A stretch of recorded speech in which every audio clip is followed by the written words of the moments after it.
Please subscribe, like and press the bell icon.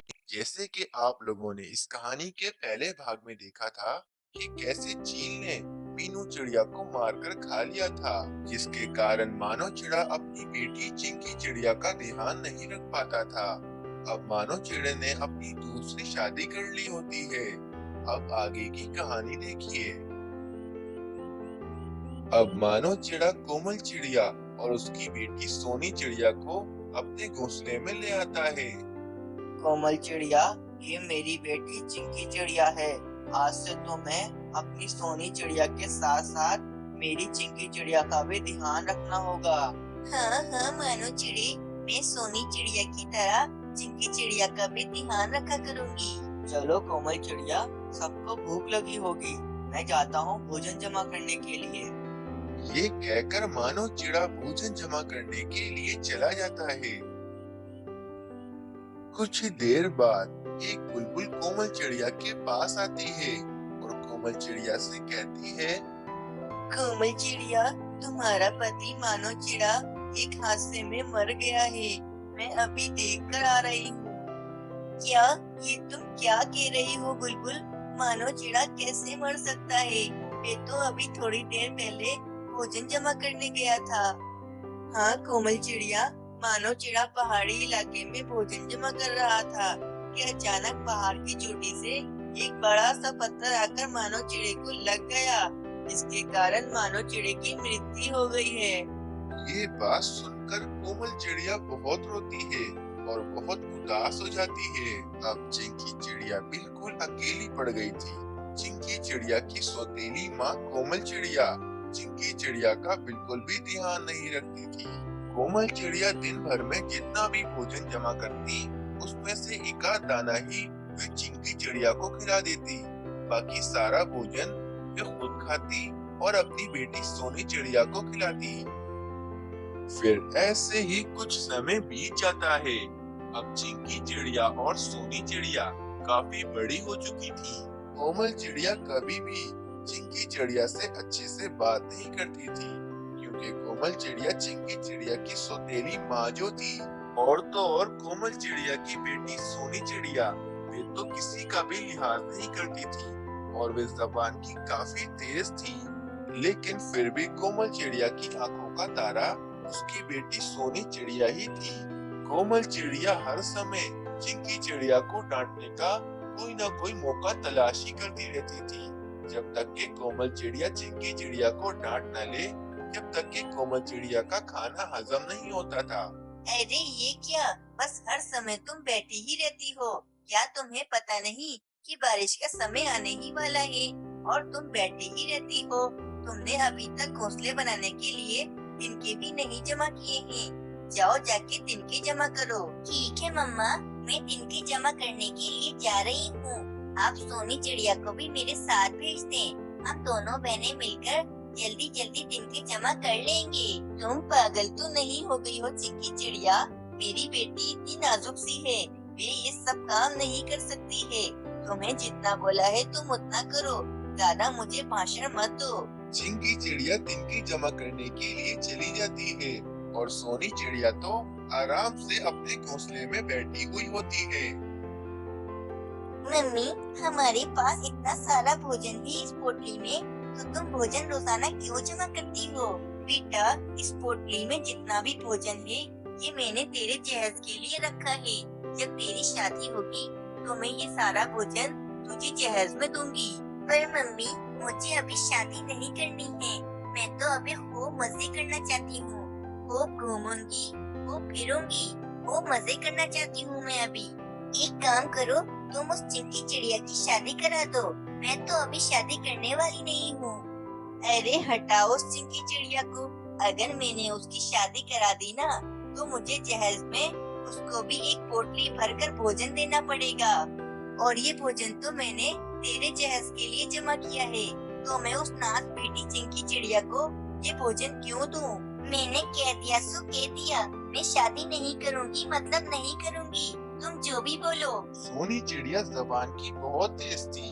वे कोमल चिड़िया की एक बात भी नहीं मानती थी। फिर शाम होने को आती है। चिंकी चिड़िया कुछ तिनके जमा कर अपने घोंसले में आ जाती है। अरे, ऐसा लग रहा है कि कोई तीर मारकर आ रही है तू। ये थोड़े से तिनके ही तो तूने जमा किए हैं, इसमें तू क्या थक गई? ये तिनके मुझे आसानी से नहीं मिले, ये बहुत मुश्किलों से मिले हैं। सुबह से शाम हो गई, अब जाकर मैं ये थोड़े से तिनके जमा कर सकी हूँ। मैं बहुत थक गई हूँ। अच्छा बस कर, ज्यादा अपनी दुखी दास्तान मत सुना मुझे। ये ले, ये कुछ भोजन खा ले और सो जा।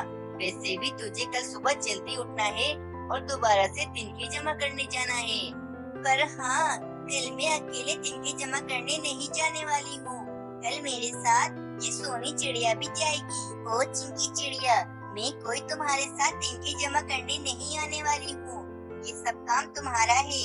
मैं तो नाजुक सी हूँ, मेरे लिए ये काम नहीं बने हैं। फिर सुबह हो जाती है। चिंकी चिड़िया तिनके जमा करने के लिए चली जाती है। चलो मम्मी, मैं जा रही हूँ। शाम तक मैं वापस आ जाऊंगी। अरे पर जा कहाँ रही हो, ये तो बता के जाओ। अरे मम्मी, मैं अपने दोस्त राजू कौवे के पास जा रही हूँ। शाम तक वापस आ जाऊंगी। ये कहकर सोनी चिड़िया अपने दोस्त राजू कौवे के पास चली जाती है। कोमल चिड़िया आराम से अपने घोंसले में बैठी हुई होती है कि अचानक कोमल चिड़िया पर एक बड़ी सी टहनी आकर गिरती है। इसकी वजह से कोमल चिड़िया काफी ज्यादा जख्मी हो जाती है। अरे कोई मुझे बचाओ, ये टहनी मुझ पर आकर गिर गई है। कोई है, मुझे बचाओ। कोमल चिड़िया की चीखने की आवाजें सुनकर चिंकी चिड़िया फौरन से आ जाती है और कोमल चिड़िया के ऊपर से वे बड़ी सी टहनी हटा देती है। ये सब कुछ देखकर वहाँ पर सोनी चिड़िया भी आ जाती है। सोनी बेटा, मेरा बहुत खून निकल रहा है, जल्दी से मेरे बाजू पर पट्टी कर दो। मैं नहीं करूँगी पट्टी। मैं क्यों करूँ पट्टी? ठीक है सोनी चिड़िया, मैं कर देती हूँ पट्टी। इसमें कौन सी बड़ी बात है? फिर चिंकी चिड़िया कोमल चिड़िया के बाजू पर पट्टी बांध देती है और कोमल चिड़िया का खून निकलना बंद हो जाता है। सोनी बेटा, तुम हो मेरी बेटी, अब तुम्हें ही मेरा ध्यान रखना पड़ेगा। मैं नहीं रखूंगी आपका ध्यान। मैं क्यों रखूंगी? आपका ध्यान तो ये चिंकी चिड़िया रखेगी। वैसे भी मुझे रोजाना अपनी सहेलियों के पास जाना होता है। मेरे पास इतना टाइम वाइम नहीं है कि मैं आपका ध्यान रखूं। सोनी चिड़िया की ये बात सुनकर कोमल चिड़िया काफी उदास हो जाती है। आप उदास क्यों होती हो? मैं हूँ ना, मैं रखूंगी आपका ध्यान। अच्छा भाई, मैं तो जा रही हूँ अपनी सहेली के पास। तुम रखना मेरी मम्मी का ध्यान। ये कहकर सोनी चिड़िया वहाँ से चली जाती है। अरे क्या हुआ सोनी चिड़िया, तुम इतनी उदास क्यों हो? अरे क्या बताऊँ राजू कौवे, मम्मी का एक बाजू जख्मी हो गया है। अब वे बीमार हो गई है और वह कहती है कि मैं उनका ध्यान रखूं। तुम्हें तो पता है ना राजू कौवे, मुझे ये सब काम नहीं आते हैं। बिला वजह मुझे ये सब काम करने पड़ेंगे। सोनी चिड़िया, मेरे पास इस मसले का एक हल है। आज से तुम अपने घोंसले वापस ही मत जाना। अगर तुम अपने घोंसले वापस जाओगी तो तुम्हें अपनी मम्मी का ध्यान रखना पड़ेगा। इसीलिए मैं तो तुमसे यही कहूँगा कि तुम अपने घर मत जाओ। हाँ राजू कौवे, ये ठीक रहेगा। पर तुम्हें पता है कि मेरी मम्मी ने मेरे जहेज के लिए कितना सारा भोजन जमा किया हुआ है, और अगर मैं वापस अपने घोंसले ना गई तो मेरी मम्मी मेरे जहेज का सारा भोजन उस चिंकी चिड़िया को दे देंगी। सोनी चिड़िया, तुम एक काम करो, तुम अपने घोंसले में जाओ और किसी भी तरह अपने जहेज का सारा भोजन छुपाकर मेरे पास ले आओ। फिर हम दोनों एक गुफा के अंदर रहेंगे। उस गुफा में हमें कोई भी नहीं ढूंढ पाएगा। हम उस गुफा में ये सारा भोजन आराम से खा भी सकेंगे। हाँ राजू कौवे, ये ठीक रहेगा। मैं अभी जाती हूँ अपने घोंसले और जाकर मैं अपने जहेज का सारा भोजन ले आती हूँ। फिर वे सोनी चिड़िया अपने घोंसले की तरफ चली जाती है। सोनी चिड़िया जैसे ही अपने घोंसले में आती है तो वे सोनी चिड़िया देखती है कि कोमल चिड़िया सो रही होती है और वहाँ पर चिंकी चिड़िया भी नहीं होती। सोनी चिड़िया इसी बात का फायदा उठाकर अपने जहेज की भोजन की पोटली उठाकर वहाँ से ले जाती है। राजू कौवे, ये देखो, मेरी मम्मी ने कितना सारा भोजन इस पोटली में जमा किया हुआ है। इतना सारा भोजन देखकर तो राजू कौवे के मुंह में पानी आ जाता है और उसके दिल में लालच आ जाती है। फिर रात हो जाती है, सोनी चिड़िया भी सो जाती है। सोनी चिड़िया के सोते ही राजू कौवा उठ जाता है। चलो, सोनी चिड़िया का जहेज का सारा भोजन मैं लेकर यहाँ से रफू चक्कर हो जाता हूँ। ये कहकर राजू कौवा भोजन की पोटली लेकर वहाँ से भाग जाता है।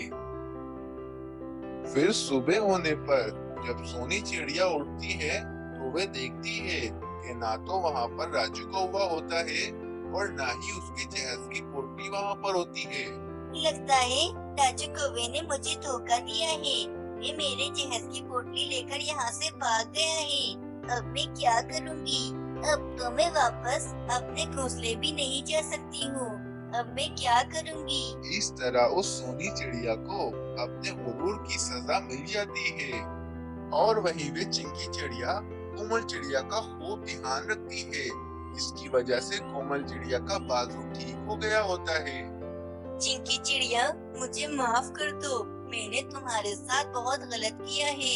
मैंने कभी भी तुम्हें अपनी बेटी नहीं समझा और जो मेरी अपनी बेटी थी उसने तो मेरा कभी ध्यान नहीं रखा और वे मुझे धोखा देकर चली गई। चिंकी चिड़िया, तुम मुझे माफ कर दो।